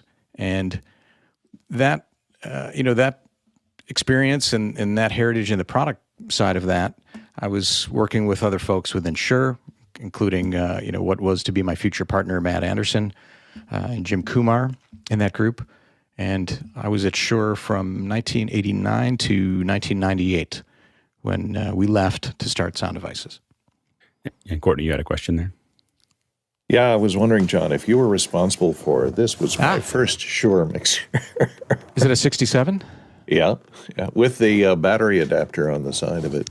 And you'll notice an old Nagra strap around because I used to carry it around my neck as a mixing. I was a slasher. I slashed and discontinued massive numbers of products that that were just selling in the tens. That's what you left on the floor. Sure had the Audio Master 1200 back in the day. It was a PA system. I discontinued that. The FP51, which is still a kind of a classic for voiceover because it is such an aggressive compressor. I discontinued that. It was amazing. I still buried it. You had to look from a business perspective. Do these models, support existing business? But no, the 67 was discontinued. I did discontinue the M267 because we had come out with a replacement, the M367. And here's the interesting thing about broadcasters and kind of their anti-risk mentality, and that is 3 years after we had discontinued the M267, we were still getting orders for it because there was just so much momentum. People were comfortable with it. This is what they were speccing. So, you have to recognize in some of these markets, if it's not broken, they are just not going to move to the next generation of technology. And there's good reasons for moving, and there's good reasons for staying. We were using these as submixers for monitor feeds and so on for years after they dropped out of existence from Shure. But they had a long life. And I think this one still works. I'll have to hook it up and try. Yeah, the front end on that really requires you to hit the front end pretty hard and run the gains quite high because its self noise is a little bit high, but you can overcome it if you really are running at higher gain levels. But kind of to think about it, some of those mixers, like an M67, I think from input to output has like over 100 dB of gain. I mean, it's just a massive amount of gain. And you think about why that is, well, this is an example. This is, an MV7, which is Shure's dynamic USB microphone. Microphones like the SM5 and the SM, there were numerous generations of SM microphones. They were so incredibly low output, you needed that kind of gain. You needed a significant amount of gain in order to get them up into a usable spot. A modern condenser microphone has such an incredibly hot output with, such good dynamic range and noise performance. Yeah, go ahead, Mitchell. When I first got into radio, we had those level locks, which were interesting mic compressors, the poor man mic compressors. And I'll never forget opening it up to see what the magic was inside. It was just a couple of components, point-to-point, soldered together in very sloppy ways, but it sounded pretty good. So, and what did that, John, how did that set you up for Sound Devices, having 10 years at Shure? Shure is an incredible company. It's a very well-managed business. They have their processes absolutely nailed. Their heritage is fantastic, and they've built upon that. And they've taken advantage of all that. So really, for me, it was like going to, it was like going to Shure University and learning how to behave in a market. And they're an incredibly ethical business, and have high performance products. And, as a 29-year-old, I always thought, I could do better than that. So, me and my partners, we left and we took that knowledge as kind of our foundation. But what we quickly realized in a startup environment is, here's 3 people sitting in a room looking at each other, and we want to do this. Shure had a department for that. Oh, we want to do that. Shure had an entire department for that. You fail to recognize all these little nuances that become part of a business, and that was really my, baptism by fire into the business environment, kind of transitioning from looking at from a product side of it to the business side of it. Yeah, no, absolutely, Jeff. I just had to take the unique opportunity to see there's got to be, or make one up real quick, a great story maybe behind the Metallica's choice mic with the custom black finish and the red foam inside. There's, Shure's artist relations, I think over the years have done some incredible things with different artists. And, they were doing that in the earliest days from the 50s, 60s. Their Vagabond wireless was used by Sinatra. So they had relationships with artists and were doing unique things. I remember there was a case, it was in Building 1 in Evanston, and it had this gold microphone. I can't remember who used it. It was a gold SM58, and I just always walked by that, and I just was always in awe of it. It was beautiful. Well, and in a lot of ways, the artists do. They look at other artists, look at what that artist is using, and just go, well, if they're using that, that's probably going to work. That's how it sounds. So it seems like it's a good business model. Yeah, I mean, if you think about a microphone, or a lot of our gear ends up being kind of an extension of the art and a representation of that. So obviously musical instruments are part of that, but even the electronics become part of that. Yeah. No, go ahead, Bill. I just wanted to let you know, John, that there's still a couple of SM5s out there. This is my first SM5B from probably 1973. And I'm just wondering, is that actually just a 57 capsule in the middle of this thing? The SM5, I'm not exactly sure what the material of the coil is on that. I'm surprised those foam windscreens are still intact. They were not. Crumbled. This is a third party that it took me 15 years to find one, because you're right, they outgassed and just all disintegrated. Yeah. There was one day I may or may not have dumpster dived the service department at Shure, and I may or may not have a variety of old microphones that Shure may not have wanted to hang on to and dispose of, including some ribbons and, some other types of microphones that are still, wonderful and sound great. So you started Sound Devices, and what was your first product? The very first product that we penned was actually a portable mixer. And we put together a product definition of what we thought was a very competitive portable mixer in the market. And we went to a gentleman, some of you may know Peter Eng.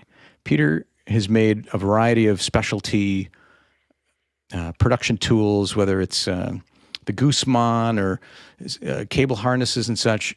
And we had a conversation, Jim Coomer had a conversation with Peter Eng, and we showed him our design for this product. And Peter said, yeah, this is a nice product, but it's just yet another product. It's not necessarily very unique. And he was right. And also, from a company that was just starting out, we recognized that doing a field mixer that was truly competitive was going to be kind of a moonshot. We really didn't have any suppliers. We had no customers. We had, just started a relationship with Hankscraft, which is a contract manufacturer, which I'm sitting in Hankscraft right now. And what we did do is we changed what that first product was, and we simplified it and came out with the MP1. So the MP1 is the single-channel mic preamplifier. I believe Sound Devices still has it in their product line. Great preamplifier, all transformer input and output, really efficient power supply, powered off of 2 AA batteries. And that was the first product. And how is the MP1 different than the MM1? The MP1 is a simplified product that is simply mic preamplifier, stepped gain, just like the MM1, but there's no return, there's no headphone connectivity like the MM1. So the MM1 was a variant that came out, I think, right around 2000. We first introduced that. We came out with the HX3, the MM1, and the 442. We announced all those, I think, at NAB 2000. And so the MP1 and the MM1, I believe, are still in the product line. And when did you really feel like you or had your feet under you? Did you ever feel that way? Did you ever feel that way? Like that you were really moving? Like there's a point where you're just trying to get things off the ground, and then there's another point where you've got momentum. Was there a certain product line or a certain place in the company where you felt like you just had kind of just positive forward momentum? I think the 442 was that, and its product definition came out from a lot of those conversations with Peter Eng, and I think what that product represented was something that was unique at the time because it had as many outputs as it did inputs. 442 had a set of balanced outs. It had another set of balanced outs on a multi-pin. It had TA3 outs. It had a unbalanced 3.5 on it, another unbalanced mono summed 3.5. So it had all these outputs, and customers who were using it said, I was in this, this press grouping, and somebody needed an extra feed, and I was able to, send them a feed. So we saw that connectivity in a portable product was really what differentiated it. It had direct outputs for each of the inputs, so it had all kinds of connectivity. How long does it take from the time you start designing a new product to the time people start buying it? What's the timeline for that kind of thing? Well, going back to the MP1, when we started with that product, we introduced it at NAB 1999, and we were all excited. We went to the show, and we had the MP1. We had one product, and we were thinking that we're going to set the world on fire with a single product. But it really wasn't until 4 years that the MP1 itself started to really about 3 years started to gain a little bit of acceptance in the market that it was designed for, and things kind of build on each other. So, if you're a company and you come out with a single product, if you're the retailers or if you're an organization, it's hard for you to change what you're doing because of one product. So once you start to add additional products, then you become more relevant to that customer. You're more relevant to the dealer. The dealer's going to invest in you. So we had that situation in the early days where we just had a couple products. They were interesting and unique, and they worked great, but they were less interesting to the customers to change from what they were doing because, at the time we were a one product company. So any one product company, that's the risk. Go ahead, Courtney. Yeah, I think I've known you since the 744T. Was that the first product that was a file-based recorder that Sound Devices came out with? I know I've been bending your ear about it ever since. Yeah. The 744, that and the 722 came out at the same time. Those and the 744. Those were certainly Sound Devices' first file-based recorder. File-based. Yeah. And everybody at the time they called them nonlinear recorders. And mine still has the 40 gig drive in it. Yeah, and that for a company, kind of looking back on that history, that really changed where the company was going, because all of a sudden we weren't just a company that was being used by ENG and news and direct to camera applications. We're now being used in double system environments. We were starting to show up in drama. We were starting to show up in episodic TV and documentary style production. Yeah, and it felt like that. I mean, obviously culminated in the 788. So where it just felt like a lot of these products were built like a tank. Like, how did you approach that? Like, Like, where did that come from? Because a lot of the products around it didn't feel as solid, as what Sound Devices did. And was that a very conscious decision about how you built the recorders? Yeah, we, Matt Anderson was the designer of all the products, I think, up until the 442, the first few, and then Libby started working on the mechanical design of some of those. And our inspiration came from actually Electrosonics at the time. Electrosonics was doing this, powder-coated chassis, machined, incredibly durable, and we wanted to do a product that was in that similar class of durability because we were going to the same use case.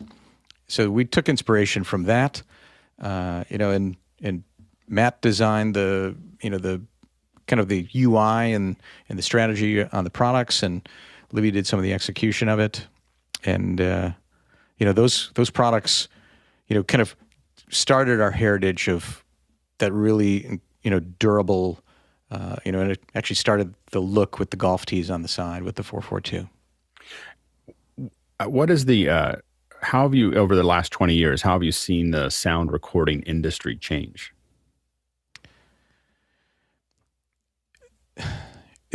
In many ways, things have changed dramatically, but fundamentally, the application is unchanged. The people element of it are still the most critical. When you're going to a project and you're a production sound mixer, the reason you get the job is because you have a relationship with the production, with the producers, the directors. You're bringing them your skills.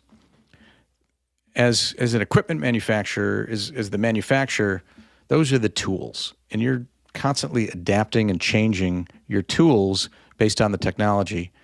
But really, from an industry, the technology is dramatically different. From when Sound Devices first started, it was still analog tape. There was digital tape at the time, and then that transitioned to file-based recording, and so that was a fundamental change. I think as time has gone on, the number of tracks continues to increase, the routing continues to expand, and now we're seeing more and more adoption of wireless and wireless technology for and replacing that perfectly good $15 XLR cable with a wireless link. So those are changing, but fundamentally, what you do as a production mixer, that doesn't change.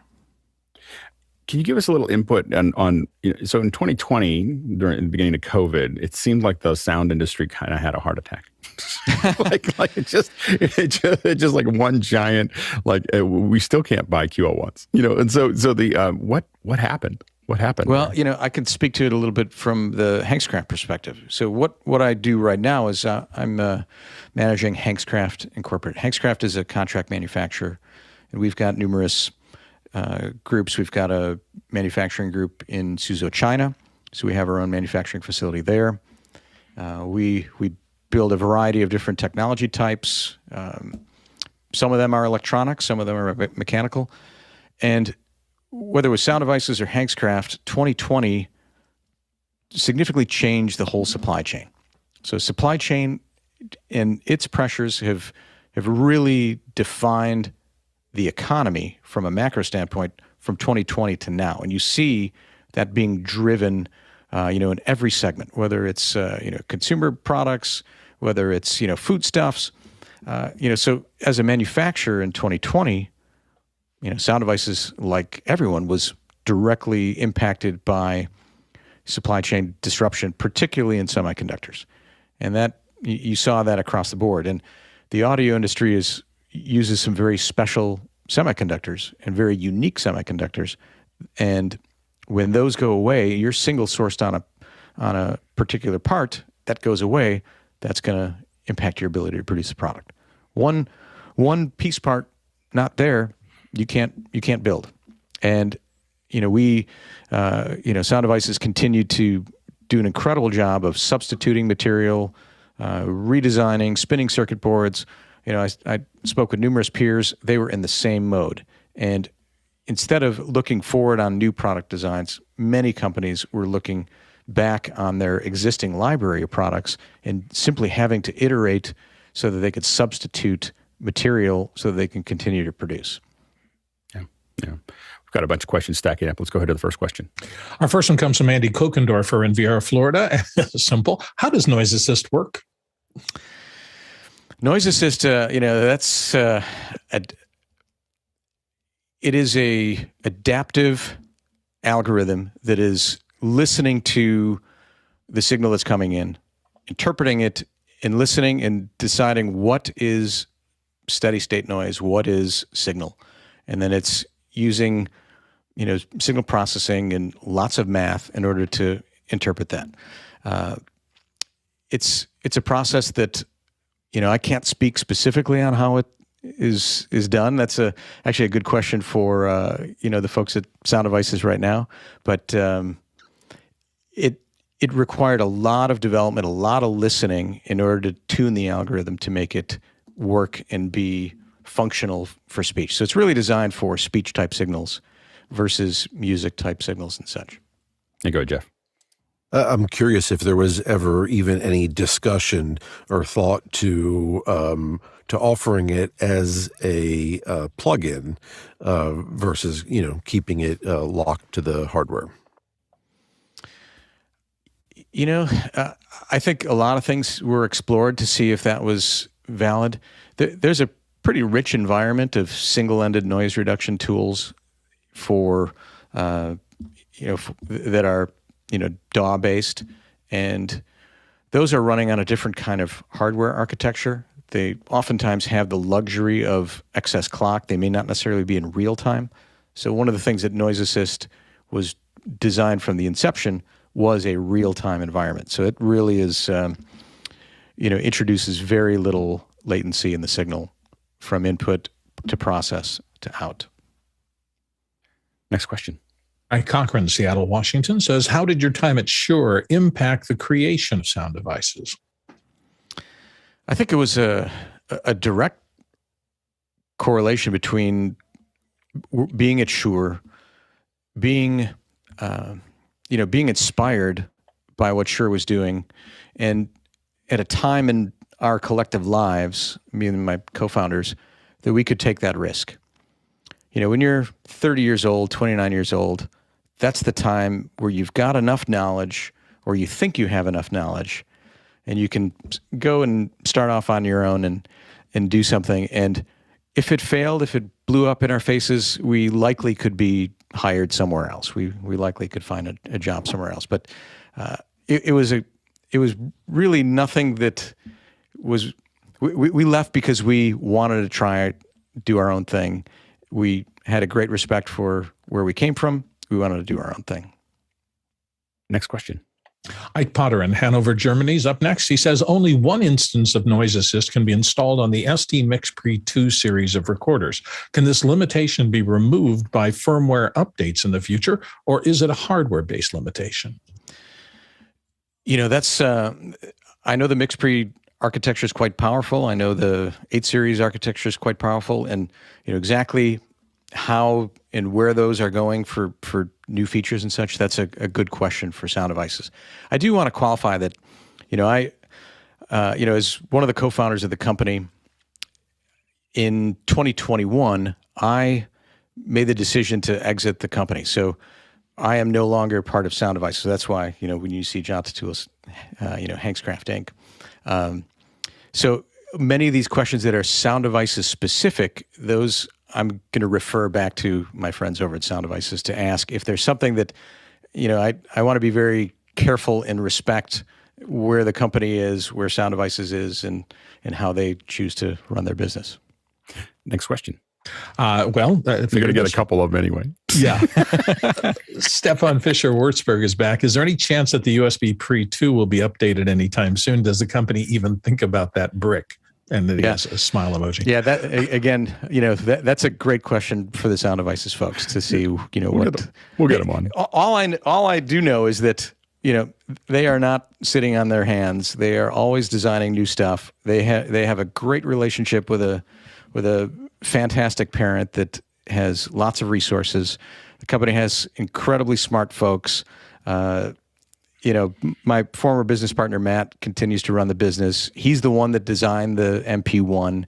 He's the one, he's no doubt listening to this and saying, yeah, of course we're designing new stuff. I have to say, when you talked about production people being resistant to change, I still have a small pile of USBPre IIs, and when someone says, "How do you get audio out of a computer?" I'm like, USBPre II. That's how we get audio out of a computer. Yep. It's a I think a lot of us are very resistant because it's just that's another one of those kind of classic pieces of hardware that was just.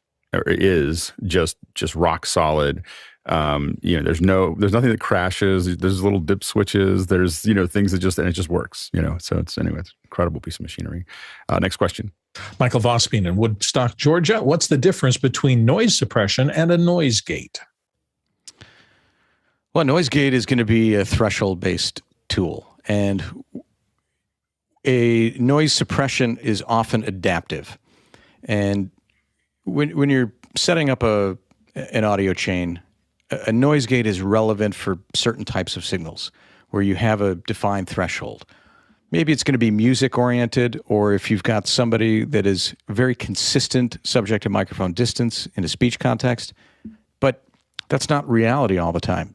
So that's where these adaptive noise reduction algorithms, they're constantly looking and evaluating what the signal level is of the entire signal, and then they're making determinations on that. Noise suppression is also, looking at the full spectrum, maybe changing the, how it's approaching the signal from leaving audio signals, speech grade signals through, and maybe reducing the out of bandwidth kind of signal. So a noise gate is oftentimes just, kind of a on or off switch or attenuation switch. Noise reduction tends to be a little bit more intelligent. Next question. Next one comes from Stefan Fischer again in Würzburg, Germany. He says, how does a company like yours organize its R&D? Does an R&D team work on one or two projects at a time and then completely switch to another field or product? Or do they work on all the fields all the time? I can't speak on how Sound Devices approaches things now, but I know from our engineering team here, we're constantly working on different projects. So we have, some folks that are dedicated to a specific project, and then we have other folks that are cross-functional and work across different projects. And how does the process begin? Like, so we have a meeting, does it come out with someone gets an aha moment, says this is a product that's missing, or do you look at a market and decide this is a market that we want to impact? How's the inception usually lead to that R&D? When I was in high school, I had a band called the Original Thoughts, and we had that name very specifically because we were in high school. We thought we were just so clever because we were saying, nothing is original. So we're going to call ourselves the Original Thoughts. So in a way, a lot of times you're building on somebody else's, inspiration or ideas, and you're constantly having a conversation with customers. One of the founding principles when we began Sound Devices was to listen to the customers and bring them as part of the conversation. It was also a requirement because we were a little company and we needed to differentiate. Back at Shure in the 90s, Shure had a engineering department, they had a sales department, they had representative sales folks, they had product management people, and the customer was really not part of that equation that much.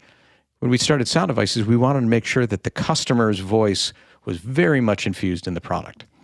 And so we built these direct relationships. I've known Courtney for a long time. He's one of those early customers.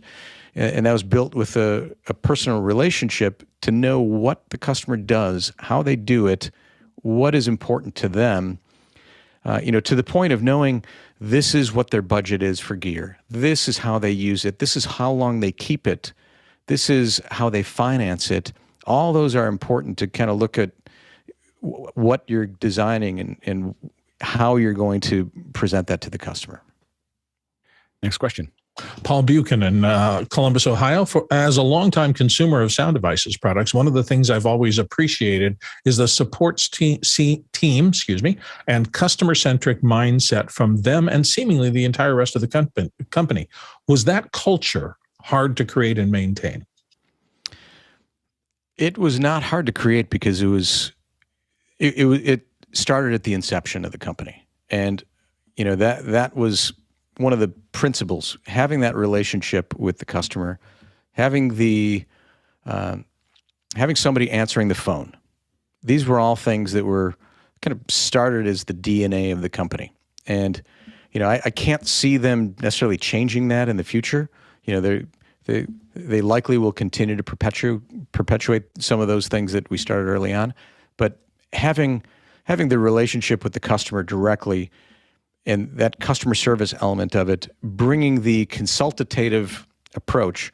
Oftentimes somebody would ask a question in customer service, and I was the customer service person for the first number of years at Sound Devices, and we may not necessarily have had the product for their application, but we wouldn't ever say, well, you can shoehorn one of these in this application. We would refer them to what may have been a competitor at the time, or a future competitor, knowing full well that at some point we may have a product that satisfies that application. But that relationship and that trust that was built between the company and customer, that is so important. And that's, whether it's in that context, whether it's us and our customers here as a contract manufacturer and the brands that we work with, that is essential, in my opinion. I think that people oftentimes think about it's their product or the content or whatever, and it really is always about that community. That the community that makes that happen. And I always knew John was doing something right, because we'd go to I remember we went to NAB, and there's a sound recordists. It's like a dinner or a get together or whatever. And I'm used to, when I go to NAB, I get stopped a lot, because I'm on these shows, and we get there and John is the rock star. like everybody had to walk over and say hi to John. But what I saw with that is where I'm just kind of sitting in the background and everyone's wants to talk to John, is not something that you get by marketing or anything else. They get that because he's talking to all of them, and he's having conversations, and there was definitely something I learned about that, and just watching that. I remember that night was watching that and just going, that's a company that's really embedded in the community that they're serving. Is that when someone can just walk in and everyone wants to talk to them, and they're not doing heavy marketing, they don't have a big YouTube channel or whatever. Everybody knows who John is because they've all had conversations with him.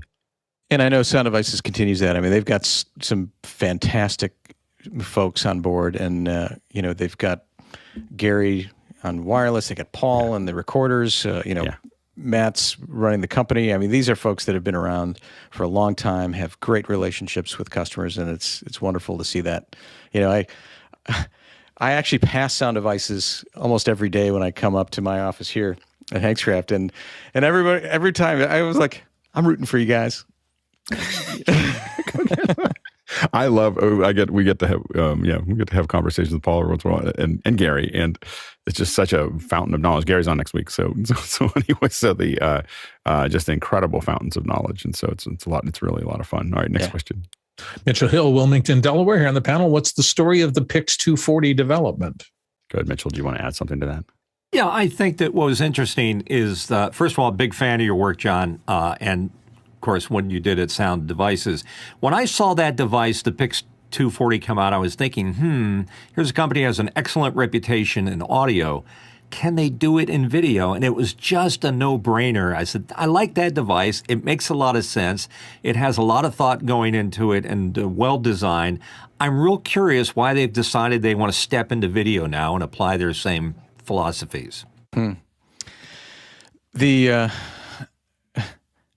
I guess at the time, we're thinking, all right, we have this 788T, we have this engine that's doing recording, signals are coming into it, they're digital signals. Well, now all these video signals are essentially digital signals.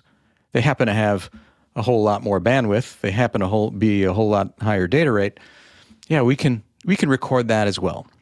And we started to look at it, and we looked at some of the codecs at the time and realized, all right, we can implement this. We can come up with a product, and we can add the sound component to it, the quality of audio performance, all the tools, the time code, and all those things that we're already experts in, with our heritage in the audio recorders.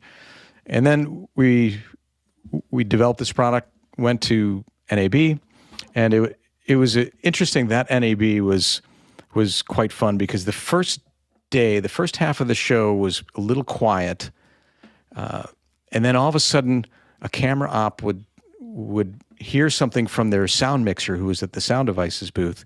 Hey, you camera op, I work with you. You should go over and check out what Sound Devices is doing with the PIX 240. And, we quickly had, kind of this swarm of folks coming to take a look at the PIX 240. And it was a very, for us at the time, it was very exciting to see that, all right, yeah, we can extend what we do and offer into these other markets. And like most products that you guys developed and made, it still continues to serve me. I had my Neve preamp die on me a couple of weeks ago. I used the 240 preamp, and it worked just marvelously there. Good, Courtney. Yeah, I still have my PIX 240 too. Mitch. I was wondering, you split off Sound Devices to a separate company just to handle video recording, video devices for a while there, and then you decided to abandon that market.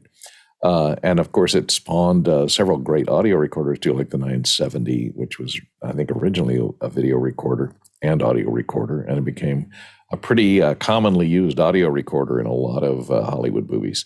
But then that's been discontinued as well. What was the decision to abandon the video recorder market and concentrate on sound? Because that happened while you were there.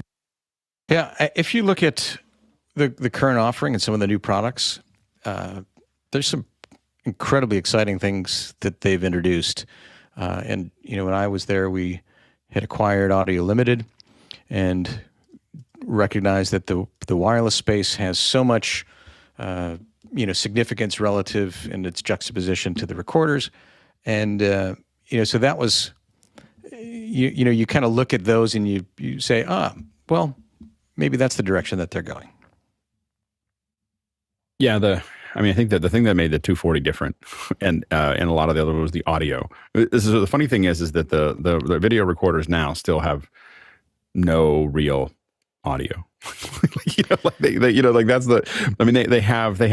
might have some inputs and so on and so forth. But I know that for us, I probably at one point had probably 15 240s, and they were going out into kits, and sometimes we have 8 or 9 of them in one place. But the thing is that we had audio routing, and we had great preamps, and we had, and we could route things in and out of it. We were using all of the audio tools. I mean, anything could record the video, but being able to take 2 mics in and record 4 tracks so I could take the output of my computer that's going HDMI into it, and then add the mics to that, were all those things that we used really heavily. And I think that was the thing that made it different, than what everybody else is doing.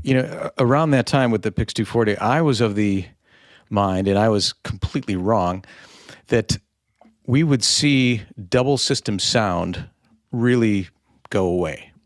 Because now we had the ability to record digital picture, digital audio, N number of tracks of audio, X number of streams of video as these bandwidths go up. It can be in one spot. There's no technological reason why it can't be in one spot. Right. And when we came out with the PIX 260, there was a little bit of a pushback from some of the production worlds saying, we kind of don't want your chocolate and our peanut butter over here. And we want to keep the audio department and the video department separate. And, I just in my mind, I'm thinking, why? That just makes so much more sense to have it in one spot. You can have all your material. The Wrangler's got a much easier job. But we recognized that there's very good reasons why you continue to want to have the sound department and the picture department as separate worlds concentrating on their own thing. If you think about it, if you ever see a camera op listening to audio while he's framing a picture, that their brain is being divided. Are they listening to sound? Are they listening to actually what's really going on? Are they looking what's out just outside a frame, trying to figure things out? And you recognize, very few humans can figure those two worlds out at the same time. If you're in your headphones, that's one thing. If you're in your viewfinder, that's a different thing. And they are separate. Yeah, they're separate. I think that the thing is, from a broadcast perspective, they're having them together makes a lot of sense. So for us, having a bunch of 260s, because we had stacks of 260s as well, having those 260s in there and saying, oh, I can just throw a whole bunch of channels at that, as well as have my video, and I can have all of my show channels, and then when it leaves, when it's recorded, it's all in one place. Back to what you were saying. So I think that in the film industry, it didn't make as much sense. In the broadcast industry, or in our broadcasts anyway, it was great. So it was funny. I was at TWiT, and TWiT has, they're still using some of the 260s, and I was like, oh, I remember when I had those, and they were like, yeah, you sold them to us. so I was like, oh, right, I remember. Next question. Douglas Carmichael is up next with, how do you like to involve the user base in the product development process? Do you prefer having a trusted cabinet of users that you bounce ideas off, or do you prefer a formal beta testing program? I think all companies approach things differently. And one of the things we discovered when we did the 744T beta was we put out some product and attempted to get some input from folks in terms of the unit's behavior. And what we ended up getting from that beta test was less, if I am in this menu and if I do this, I get this behavior, and this, I'm not expecting this. What we ended up getting in a lot of those formal beta tests was really feature requests. And, a manufacturer you actually have to test. So, a lot of companies have put a lot of energy to test their products in-house. And, the beta process may be a confirmation of some things, but, I think every company does that differently.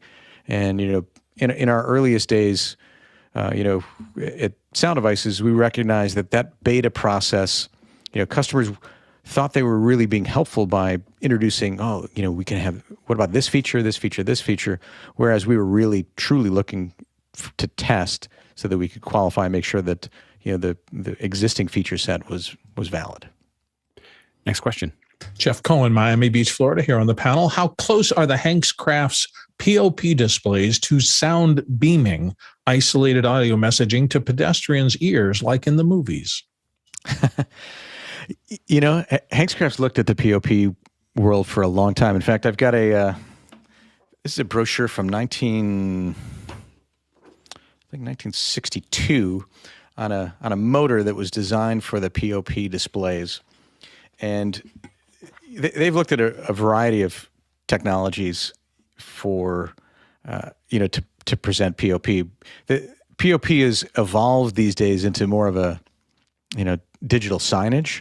There used to be, physical displays in stores and things like that. And Hankscraft did a lot of motion for those. But now we've seen that evolve more into digital signage. And so we've done some of the digital signage. And the company's looked at a variety of different technologies and, whether there's somebody present in front of the display, to activate certain things. So there's been a variety of investigations, and it all depends on what the customer is looking for. Next question. Next one comes to us from Guy Cochran in Seattle, Washington. The guy says, what's so great about Zaxcom? I think Zaxcom is an innovative company. They've got some very unique products in the market. They, arguably were the first file-based recorder, portable file-based recorder for production with their Diva. So they've innovated in a lot of ways, and the customers that are, in the Zaxcom universe, and it tends to be you're kind of in the universe because many of their products work in cooperation with their other products, and they've got their own topology to control their wireless, control their recorders, and that all kind of works in cooperation. And so folks that are in that Zaxcom universe, they gain the benefits of all that integration. And I think that's what people are looking for when they see the Zaxcom stuff. They like all of those things working in cooperation. Next question. Juan C. Robles in Mexico City, Mexico says, knowing what you know now, would you do something differently?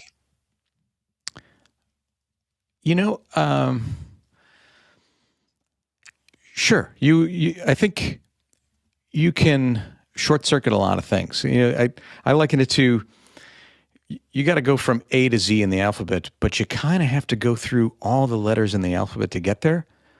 You can go pretty quick if you know the steps that are required to get to the end of the alphabet. So you can short circuit a lot of things. Having, started a company from, inception to, a brand that's well respected in the industry. Yeah, there's a lot of things that we failed at, but I would say the things that were the failures were probably the most important lessons for the company. And those are the kinds of things that if you take advantage of those lessons and you don't repeat them, you build upon things, then you can survive. I don't want to go back to an environment where, pounding our heads against the wall for the first 5 years. That startup environment it's a tough environment. I work and mentor a lot of new businesses in the Madison, Wisconsin area, and I kind of see them going through that process, and watching it from afar is fun, and you can, kind of walk through that path with them, but, I'm not in a position to want to do that again. Next question. Courtney Gooden in Hollywood here on the panel. Did Hankscraft as a contract manufacturer ever handle production of Sound Devices products? Well, Hankscraft and Sound Devices had a relationship that started from when the company first began Sound Devices first began in 98, and we moved our facility and we leased our facility out of Hankscraft's space. So right above my office here was where I used to sit when Sound Devices was here. And so we took advantage of Hankscraft's floor space. In the early days, we shared a computer system with them. We had a separate database on their computer system. So we shared a few things, and as a startup company, that allowed us to get to market faster. And over time, Sound Devices continued to extract itself from that relationship. And Courtney, you were going to add something? Yeah, I see. And another question I had is kind of a follow-up is Hankscraft. Do they do, when somebody comes to Hankscraft who wants Hankscraft to produce a device, let's say, do they come with a prototype, and does Hankscraft do any of the engineering to make that prototype viable as a production product to work on a production line? Is that one of the things you do? It is, and it's going to be dependent on the customers. Some customers have fully formed designs and they're ready to go and they feel it's ready to go for production. Then our engineers get involved. We make sure that it's designed for manufacturability and the processes that we have. And so that's part of it. And then there's other companies that are looking for us to help them innovate. So they come and say, we want to do this. We kind of have an idea for this. Can you help us flesh that out? And so then we'll help them bring that product to market. We'll help them design the product, essentially working as a work for hire. So it's their intellectual property. We're in a work for hire basis. So they can come to you with a patented idea, but not a working prototype, and you guys can do the engineering to make it a reality. Yep, we do some of that. Next question. Jeff Cohen, Miami Beach. Any thoughts on the future benefits of AI in audio hardware and software? I'm pretty blown away to hear the results of some of these artificial voices.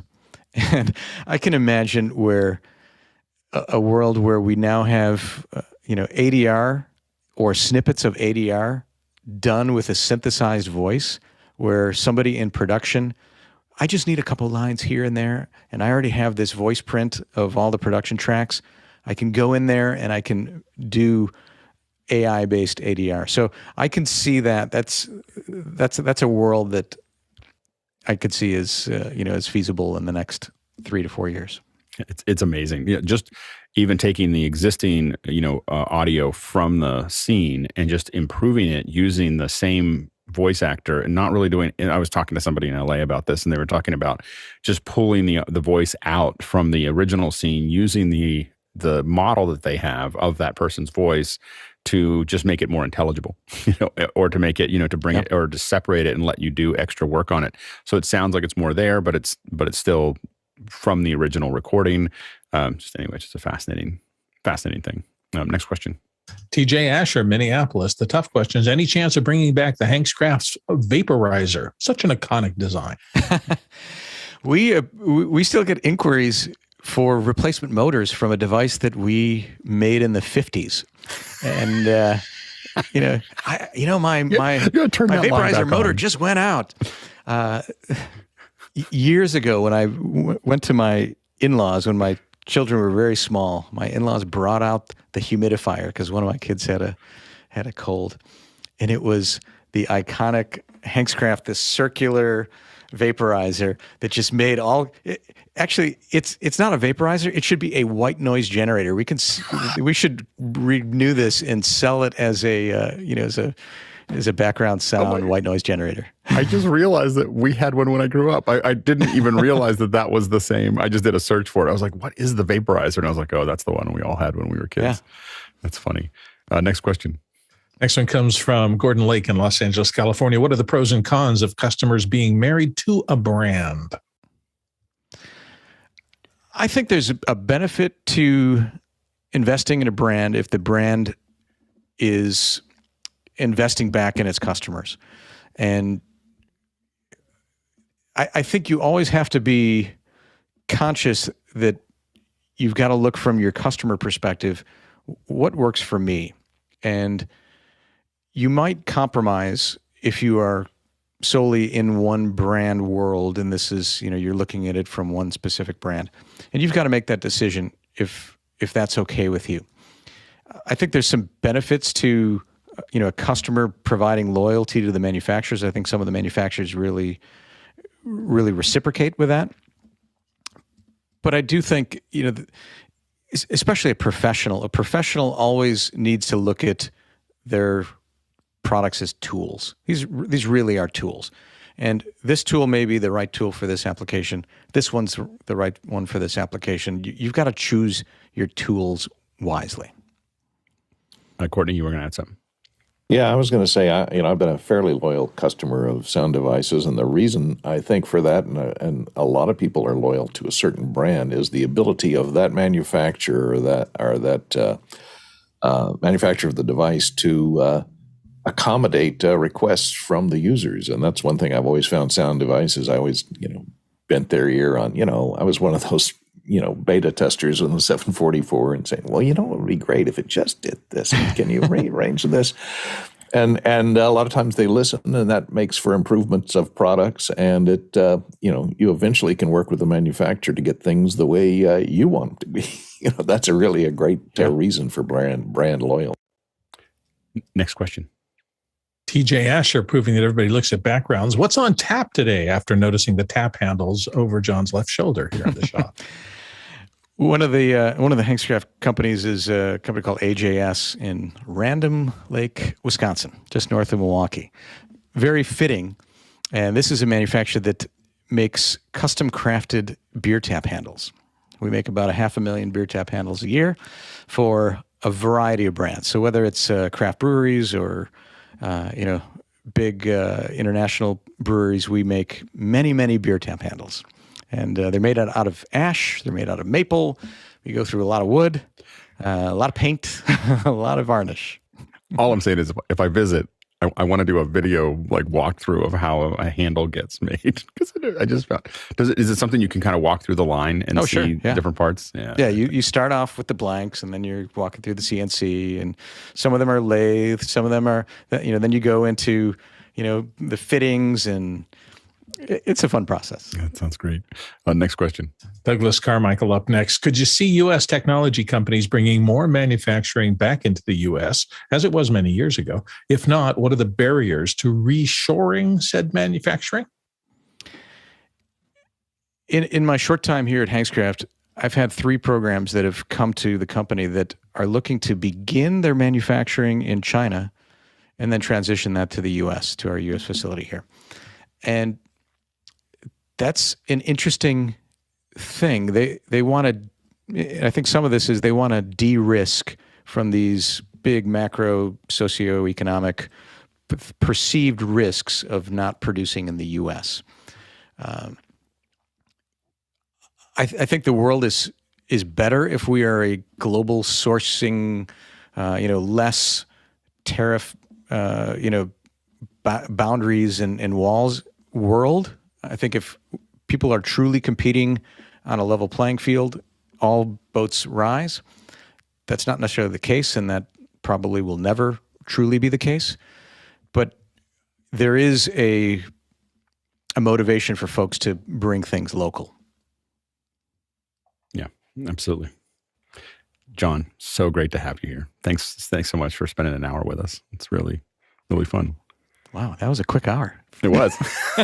That's what happens when you're just doing Q&A. It just spins right by.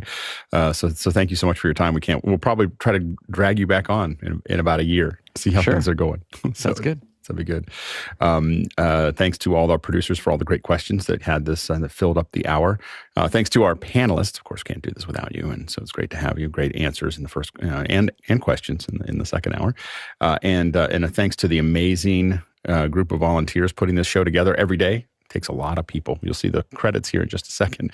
It's a huge number of people that are working on it all week, all day. It seems like, basically building all the back end pieces and then also running the show itself. So thank you for all the unseen but very important work.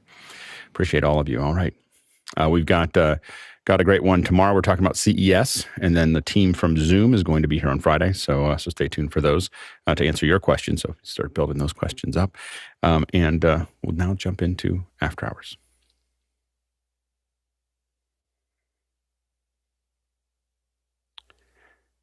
95,000 miles. We covered 95,000 miles, 153,000 kilometers, but most importantly, 863 bananas for scale. Wow. How many Pix 240s is that? Pix 240s. I think probably twice as many Pix 240s as bananas. I think we'd have to test it, but on a standardized banana, I think the Pix 240 is about half the size, half the length. So I think that would probably be over 1.5 billion. And they have a better shelf life than a banana do. Yeah, the banana doesn't last nearly as long as the 240. My 240s, my original ones, are still running. So the bananas, days, and they're brown. All right, see everybody. Pix 240s don't turn brown.